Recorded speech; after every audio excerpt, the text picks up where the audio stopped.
Kemudian coba di biro, teh akan nih ke video komentar ngan super tip epi yakin number of posts jongka state wise bat ka region wise mah jongka MTS multitasking staff.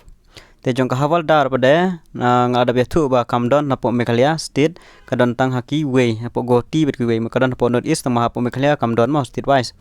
Teh kadon tang jongka multitasking staff. Teh jongka nih multitasking staff MTS kadon artli ki grup mo ka age group ko long khat phra hadu ar sansnem bat khat phra du ar punyo snem te ngin page unta jong kan north east region jong Meghalaya mo te ka shong apor pijit phima phi apply ka pus ba kan hongno ka shong phi te hangne jong Meghalaya ka pus state wise region jong khat phra du ar sansnem kadon san phusan teli pos mo te ar teli jong ki UR kategori khat saw teli jong ki OBC kategori, san teli jong ki SC kategori, mat san teli jong ki ST kategori, khandai teli jong ki EWS. Telong san teli baro jong ka state Meghalaya mo. Te phiapan yakun hangne kadai tang jong ka ST bat ka UR. Philaban yo hakine ki arteli ban yakun ni ki post mo. Arteli jong ka UR bat ka ST kategori. Kini kidai jong ki khat phra du arsan snem te kindon sagi ba khat phra hadu te kane bade region wise jong ki khat phra du arsan snem te region wise kane jongi gede north east region te north east region kadan ars pa phra pandrutali hipus jong kan north east region ma Shis pa arpsaw jong ka UR, new apply jong ka OBC, live san jong ka SC, khandai jong ST, EWS long live san. Tikdon ars pa pra pendru tali di post. Jong ka khat pra du arpsan snem.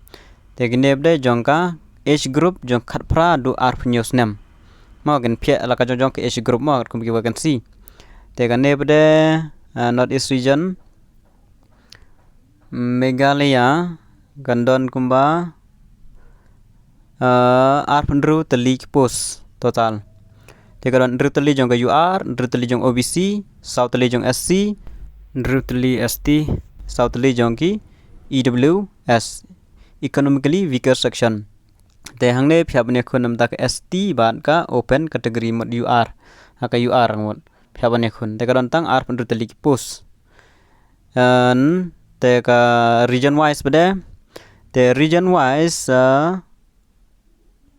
jong ka khat phra du ar news nem kadon shispa khat teli post jong ka north east region south teli jong ka UR live san jong ki OBC khat ar jong ki SC khat ar jong ki ST khat ar jong ki EWS bod shispa khat teli baro tengala da betu jong pi jong namta ka hawaldar hapo Meghalaya amdon state wise kategori kadon tang hapo north east region temut phaba apply jong ki north east region mah te tangkine ki jeng pentip yagi number of posts te hakapor ba pila apply pila don choice ban tik hakanok e ban jet pila tip hi ban pi ba apply pila tip jet de e pi e te ki number of posts ngada ban tu benta try pila tip tangkine hi kuble jubon